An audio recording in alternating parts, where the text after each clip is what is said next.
Bismillahirrahmanirrahim. Assalamualaikum warahmatullahi wabarakatuh. Innal hamdalillah nahmaduhu wa nasta'inu wa nastaghfiruh wa nu'minu bihi wa natawakkalu alaihi. Wassalatu wassalamu ala asrofil anbiya wal mursalin sayyidina wa maulana Muhammadin wa ala alihi wa sahbihi ajmain, amma ba'du. Alhamdulillah, pada malam ini kita kembali berkumpul untuk mengkaji salah satu kitab hadis, yaitu kitab Mukhtarul Ahadits.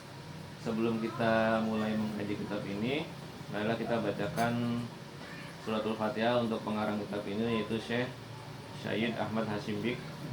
Yang kedua, untuk teman kita Nindi yang hari ini sedang sakit, mudah-mudahan Allah angkat penyakitnya dan Allah sembuhkan seperti sedia kala. Berikutnya, kepada teman-teman kita yang belum hadir, mudah-mudahan Allah mudahkan segala urusannya dan Allah mudahkan untuk menghadiri majelis ilmu kembali. Yang terakhir, malah kita bacakan surat Al-Fatihah untuk diniatkan untuk keluarga kita yang sudah meninggal maupun yang masih hidup. Mudah-mudahan Allah Subhanahu wa taala tetapkan iman Islam atas mereka semua. Ala hadiniya fi kulli sholih ila hadratin Nabi Mustafa Rasulullah sallallahu alaihi wasallam. Al-Fatihah. A'udzu billahi minasyaitonir rajim. Bismillahirrahmanirrahim. Alhamdulillahi rabbil alamin arrahmanir rahim maliki yaumiddin iyyaka na'budu wa iyyaka nasta'in ihdinas siratal mustaqim siratal ladzina an'amta 'alaihim ghairil maghdubi 'alaihim waladdallin amin. Bismillahirrahmanirrahim. Ittaqu, takutlah Allah kepada Allah, wasallu, dan salatlah, khamsakum, atas 5 waktu, wasumu, dan berpuasalah, syahrakum, kepada bulan kalian, yaitu bulan Ramadan, wa'addu, dan bayarlah zakat amwalikum, harta kalian, thayyibatan, menjadi pembersih, biha, dengannya, anfusukum, pada diri kalian masing-masing, wa'ati'u, dan taatlah kalian, za'amrikum, kepada orang-orang yang membantu urusan kalian. Dalam hari ini maksudnya pemerintah ya. Tadkhulu, maka kalian akan masuk, jannata, ke surga, Rabbikum, Tuhan kalian. Rawahu, telah meriwayatkan Al-Hakim, Imam Hakim, an Abi Umamah, dari Abi Umamah. Jadi menurut hadis ini bahwa salah satu dari ciri orang bertakwa adalah menjalankan sholat 5 waktu, berpuasa di bulan Ramadan, membayar zakat, baik zakat fitri maupun zakat mal. Yang zakat tersebut adalah menjadi penyuci dari harta-harta kita. Dan kita diminta untuk taat kepada orang-orang yang membantu urusan kita. Bisa jadi itu pemerintah, bisa jadi teman kita, bisa jadi orang-orang yang sering membantu urusan kita. Kalau hadis ini redaksinya diberi pengertian yaitu sebagai pemerintah ya, baik pemerintah skala kecil maupun pemerintah yang skala besar. Maka dengan kalian melaksanakan itu semua, maka akan masuk ke dalam surga Allah Subhanahu wa taala. Kalau kita melihat dari redaksi hadis ini sudah kita pahami bahwa anak-anak kecil pun udah ngerti ya. Ini tentang rukun Islam ya. Rukun Islam. Ada sholat, ada puasa, ada zakat. Kemudian ditambah juga dengan mentaati kepada pemimpin. Nah, ini yang sering terjadi belakangan ini. Pemimpin itu kita seolah-olah mentaati tapi terus mencela dengan mengkritik beda. Kalau zaman dahulu mengkritik raja, mengkritik kerajaan ya, itu adalah bagian dari suatu pemberontakan. Itu buruk. Karena bahasa mengkritik itu harus langsung kepada penguasanya. Makanya ada suatu hadis yang mengatakan bahwa jihad terbesar adalah menyatakan suatu kebenaran kepada penguasa. Artinya resikonya apa? Penjara atau kematian. Ini sekarang dengan adanya alam demokrasi itu kita bicaranya jadi bebas. Jadi sebetulnya udah bukan kategori kritik. Udah kategorinya kita sebagai luapan perasaan, jadi ekspresi aja di dalam alam demokrasi ini. Oleh karena itu ada salah satu sisi keuntungan dari alam demokrasi sebagai bagian dari khilafah kalau kata kakak. Kenapa? Jangan sampai kalian salah dengan istilah khilafah yang sekarang lagi rame ya, yang lagi banyak dibahas. Khilafah itu adalah sistem atau metode. Metode apa? Metode mencari pemimpin dengan cara bermusyawarah. Kalau Raden Patah itu khilafah bukan? Ya, Raden Patah itu khilafah bukan? Raden Patah, Kerajaan Demak. Khilafah kali ya? Khilafah. Raden Patah itu adalah salah satu anak Raja Majapahit. Hanya kebetulan beragama Islam jadi mendirikan negara Islam. Yang pada hakikatnya sebetulnya kalau kita bicara tentang khilafah adalah ciri khas khilafah adalah dipilihnya pemimpin secara musyawarah. Artinya ketika pemimpin itu turun temurun kepada anak keturunannya berarti bukan khilafah namanya, kerajaan. Kayak misalnya Dinasti. iya, dinasti, betul, seperti dinasti. Jadi contoh misalnya khilafah di zaman sahabat Abu Bakar dipilih oleh sahabat-sahabat yang lain kan dengan syuronya. Kemudian setelah Abu Bakar, anaknya tidak otomatis menjadi penguasa. Muhammad bin Abu Bakar itu tidak menjadi penguasa. Tetapi justru dimusyawarahkan ternyata yang terpilih adalah Umar. Terus begitu terus sampai pada periode Sayyidina Ali. Kemudian para ahli sejarah itu berdebat tentang Sayyidina Muawiyah. Dia itu kategorinya khilafah bukan? Pada umumnya ahli sejarah itu menyepakati bahwa Sayyidina Muawiyah itu adalah bukan khilafah. Dia masuknya adalah dinasti karena dia menurunkan kekuasaannya kepada putranya yaitu Sayyidina Muawiyah. Sayyidina Muawiyah, sehingga dia tidak dikategorikan sebagai khilafah. Andai kata Sayyidina Muawiyah itu bermusyawarah setelah dia lengser, kemudian yang jadi orang lain mungkin masih bisa ada kemungkinan disebut khilafah. Jadi setelah periode meninggalnya Sayyidina Ali itu, kemudian diangkatlah Sayyidina Hasan sebagai khilafah. Nah, ahli sejarah berpendapat pengangkatan Sayyidina Hasan itu dianggap kurang mutlak. Karena apa? Di sisi yang lain ada yang menentang. Dianggap oleh sisi kubu sebelah itu adalah pengangkatan putranya sebagai penguasa, seolah-olah kayak kerajaan. Padahal Sayyidina Hasan itu dipilih atas kepemufakatan para sahabat. Sebagian sahabat ya yang tidak pro kepada yang lawannya Sayyidina Ali.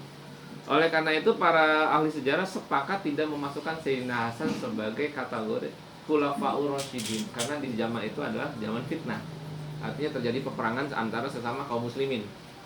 Tapi justru di poin itulah kemudian Sayyidina Hasan menjadi pemimpin yang mempersatukan kaum muslimin dengan mengalahnya dia.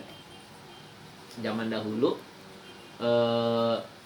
Pak Yusril Iza Mahendra itu pernah ngalah dengan Gus Dur, Kiai Haji Abdul Rahman Wahid pada saat detik-detik pemilihan presiden di MPR. Pada saat itu yang bersaing adalah Ibu Megawati, kemudian Kiai Haji Abdul Rahman Wahid dan Pak Yusril Iza Mahendra. Karena ada tiga, ada potensi dua-duanya ini akan kalah. Maka salah satunya akhirnya mengalah. Akhirnya jadilah Gus Dur, Kiai Haji Abdul Rahman Wahid sebagai presiden, kemudian Ibu Megawati sebagai wakilnya. Ini strategi politik aja. Tidak berkait masalah tentang keimanan dan kekafiran, tidak. Seolah-olah kalau yang jadi Megawati seolah-olah kita jadi kafir semua. Toh pada kenyataannya akhirnya beliau jadi presiden juga gitu. Kadang kita suka berlebihan sih. Hanya saja memang dalam kaidah-kaidah kepemimpinan atau al-imamah memang peruntukannya kepemimpinan itu disepakati dari laki-laki.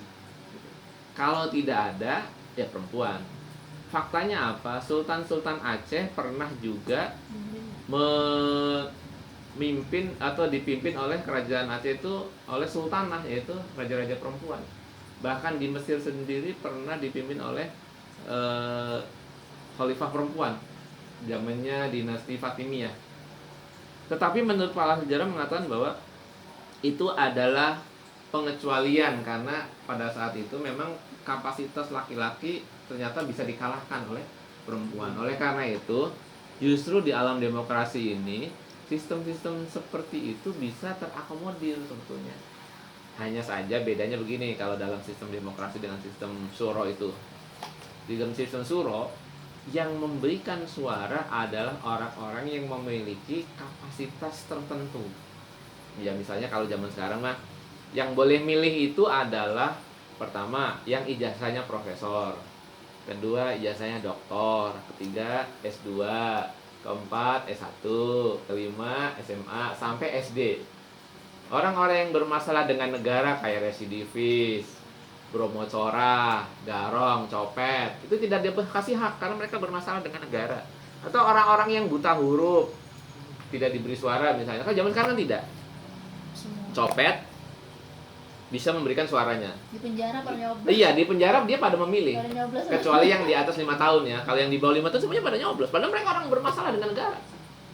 Tetap diberi hak suara. Artinya suara satu orang kiai dengan satu orang copet itu sama. Nggak ada perbedaan. Ini yang merugikan bagi kita. Kok kesannya tidak ada penilaian secara akademik gitu.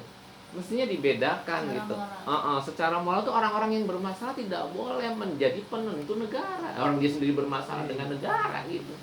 Justru orang-orang yang aman dengan negara harusnya yang jadi prioritas memilih itu ya, baik pilpres maupun pilihan legislatif tuh yang rajin bayar zakat, yang rajin bayar pajak. PNS. Iya, yang pokoknya pajak motor, pajak bumi bangunan, pajak segala macam lah. Artinya orang-orang taat, orang-orang yang membangun negara harusnya diprioritaskan. Ya sekarang ya minimalnya pembayar BPJS, BPJS Kesehatan, BPJS Tenaga Kerja itu yang diprioritaskan harusnya. Jangan bermasalah kok malah dibeli-beli, bahkan ditambahin lagi orang gila malah memilih gitu nyoblos itu kan lebih. Masya Allah, cara berpikirnya itu terlalu bagaimana? Tangannya dipegangin aja di nyoblos. Giliran ada pembagian bantuan langsung tunai, itu orang-orang gila malah nggak dapet. Ketika nyoblos mereka dapat, itu kan aneh, janggal sekali gitu sistem Supaya demokrasi. suaranya dia banyak. Justru itu makanya. Tangannya dipinjam. Ada kejanggalan-kejanggalan dalam sistem demokrasi kita yang membuat akal sehat itu seolah-olah diinjak-injak gitu. Diinjak-injak. Sehingga apa? Banyak orang Islam yang menjadi seolah-olah kecewa dengan sistem demokrasi yang sekarang, padahal itu yang bikin manusia. Artinya bisa dirubah gitu. Bisa dirubah. Tidak serta-merta lantas dengan mengatakan bahwa khilafah salah satu-satunya sumber kejayaan umat. Apa lantas dengan adanya khilafah lalu semua jadi kaya? Kan tidak. Di zaman Umar malah pencurian itu sangat tinggi karena pada saat paceklik itu khalifah. Artinya apa? Metode itu adalah suatu ikhtiar, tidak menjamin bahwa metode itu akan memajukan keduniawian kita. Yang memajukan keduniawian kita adalah ikhtiar kita secara pribadi maupun bersama-sama. Bisa saja orang itu tidak beriman pada Allah tetapi ikhtiarnya sungguh-sungguh kaya ya, kaya raya bahkan. Tercatat orang nomor 1 terkaya di dunia yang dilahirkan kekayaan dari keringatnya justru bukan orang Islam. Yang orang Islam terkaya di dunia itu justru dapat warisan. Iya kan? Ya, kebanyakan warisan kayak seperti putra dari Sultan Brunei, putra keluarga dari kerajaan Saudi, dari kerajaan Maroko. Mereka tuh kaya-kaya, tetapi dari warisan leluhurnya, bukan dari keringat mereka. Bayangkan kalau zaman sekarang yang menghasilkan uang dari keringat mereka. Justru kebanyakan yang orang non. Artinya apa? Allah Subhanahu wa taala memberikan dunia itu kepada siapapun yang mau mengupayakan. Nggak pandang siapapun apakah dia beriman atau tidak. Tetapi Allah tidak memberi hidayah kepada orang yang sembarangan. Nah, itu bedanya. Nah, yang kita cari itu hidayah. Yang kita cari itu hidayah. Agar apa? Agar kita mendapatkan posisi khusus di sisi Allah. Sebagaimana teks hadis ini, seperti kita menjalankan rukun iman, taat pada pemimpin, kemudian dijanjikan surga. Ya, itu adalah suatu kekhususan sebagai bentuk pencarian hidayah. Sehingga apa? Ketika kita ditanya, buat apa kamu Islam sholat rajin toh nggak kaya juga? Kita tinggal jawab, berislam itu bukan berarti mencari kekayaan. Berislam itu agar kita mendapat tempat di sisi Allah sebagai orang yang memiliki hidayah. Bahkan seorang nabi pun mengharapkan hidayah. Artinya apa? Setiap orang diberikan hidayah itu menurut kadarnya. Contoh, anak kecil minta uang, anak remaja minta uang, orang tua minta uang. Tapi uang yang mereka minta tuh beda semua. Apanya? Nilainya.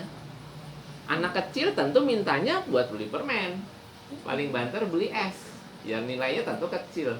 Anak remaja meningkat, beli kuota, beli pulsa, meningkat. Tetapi anak remaja permintaannya nggak seperti orang dewasa, cari uang atau minta uang untuk beli rumah, beli apartemen, beli hotel, beli perusahaan. Uangnya sama yang diminta, tetapi nilainya berbeda. Begitu pula agama. Agama itu kita semuanya minta hidayah, tapi hidayah yang kita minta ya menurut kadar kita masing-masing.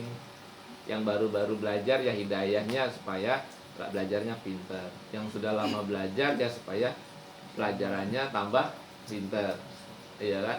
Yang sudah lama belajar pengen ngajar, kan gitu. Sesuai dengan kadarnya, sebagaimana Nabi minta hidayah. Oh, kak, Nabi minta hidayah berarti Nabi masih sesat dong lagi? Nggak begitu cara memahaminya, tidak begitu. Artinya apa?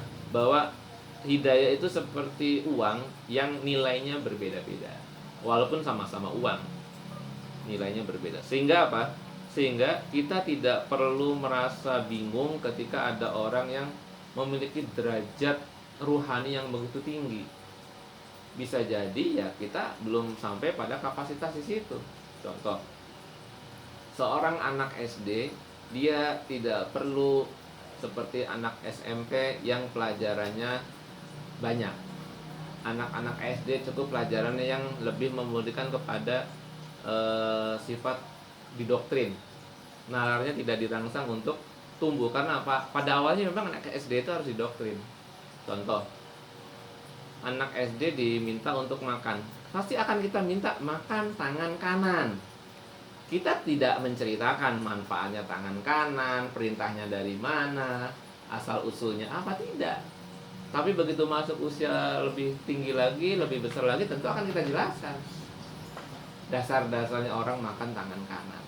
Nanti masuk ke dunia pendidikan tinggi atau dunia pendidikan tertinggi, malah justru memberikan suatu semacam kayak analisa-analisa sendiri. Sehingga apa? Ilmu agama itu menurut kadarnya. Kita jangan terlalu grogi ya. Ya Allah, itu ada orang kayaknya ilmunya tinggi banget. Justru bisa jadi ilmu yang sedikit yang kita miliki itu adalah menjadi rasa sayangnya Allah kepada kita. Kita banyak tahu tetapi kita tidak banyak kemampuan kepada rasa keingintahuan itu, justru menjadi beban buat kita. Justru banyak tidak tahu jadi tidak banyak dosanya, kan begitu. Sebagaimana dulu ungkapan waktu zaman kakak masih sekolah ya, kalau ada anak disuruh belajar tuh mereka selalu ngelak gitu. Nak, belajar nak, nggak mau, banyak belajar banyak lupa, mending tidak belajar tidak lupa gitu. Iya, nggak banyak mikir gitu. Belajar jangan lupa. Mending nggak usah belajar jadi nggak lupa. Ya nggak ada yang dipikirin. Nggak ada yang diingetin. Nggak ada yang diingetin. Ya dalam hal ini Belum secara ngerti hikmah apa-apa. orang tidak banyak tahu, jadi tidak banyak bebannya kan. Ya, namanya itu kan tidak tahu. Begitu juga dalam agama. Sengaja ya Bapak. Iya, tapi kan tidak ada unsur kesengajaan, maksudnya natural gitu, natural. Sehingga Allah memberikan ilmu kita segini, ya kita syukuri saja, kita nikmati saja, kita amalkan saja. Memang mungkin kapasitas kita baru segitu gitu.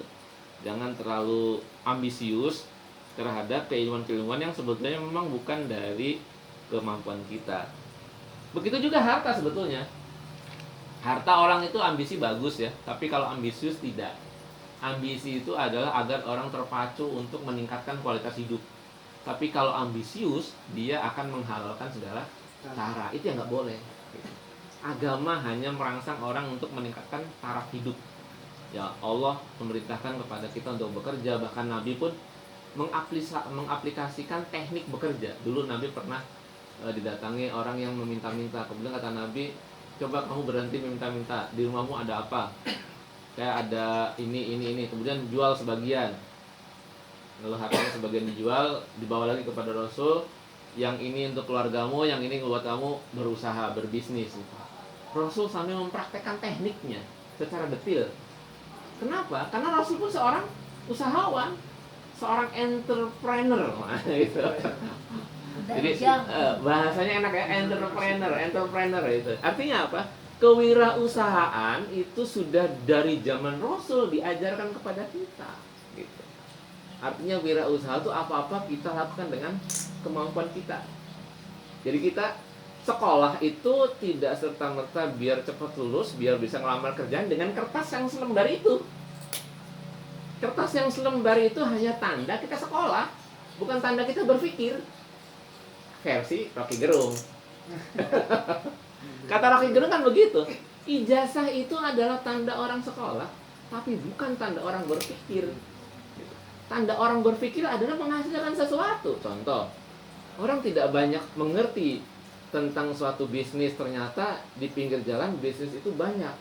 Dari mulai tambal ban, parkir, sampai mengatur lalu lintas. Orang tidak banyak berpikir. Orang hanya berpikir bagaimana menghasilkan uang sebanyak-banyaknya. Ya mereka tidak berpikir. Sehingga orang yang akan terus eksis adalah orang-orang yang mau berpikir. Orang yang ada di pinggir jalan yang ngatur lalu lintas secara swadaya, swakelola, tidak pernah berpikir bagaimana penghasilan saya supaya sesuai dengan UMR. Enggak. Mereka atur aja terus. Bagaimana berpikir supaya orang itu jalannya lancar. Hebat, luar biasa itu. Kakak sangat sampai kehabisan daya nalar untuk memikirkan orang-orang seperti ini. Padahal tidak ada janji kenaikan tunjangan, kenaikan tingkat, pangkat, tapi mereka terus eksis. Nah, suatu saat kakak pernah ngobrol dengan orang-orang seperti ini yang ngatur di pinggir jalan cara swakelola. Bang, kenapa sih bang rajin amat bang? Padahal nggak ada yang nyuruh, nggak ada yang ngegaji juga. Ya ala kadarnya masyarakat memberi. Kemudian kata orang ini, ya nggak semua sama, ini ada kasus ya, studi kasus. Kata dia, katanya, saya lebih seneng mas orang dalam persimpangan itu jalan lancar, kemudian urusan mereka lancar dari nilai ibadah buat saya, gitu. Sederhana sekali cara berpikirnya, tapi kan mereka berpikir nggak perlu sekolah sampai ke luar negeri untuk bisa membantu urusan orang lain. Zaman sekarang orang sekolah tinggi-tinggi justru mempersulit urusan orang lain. Jadi apa gunanya? Kenapa?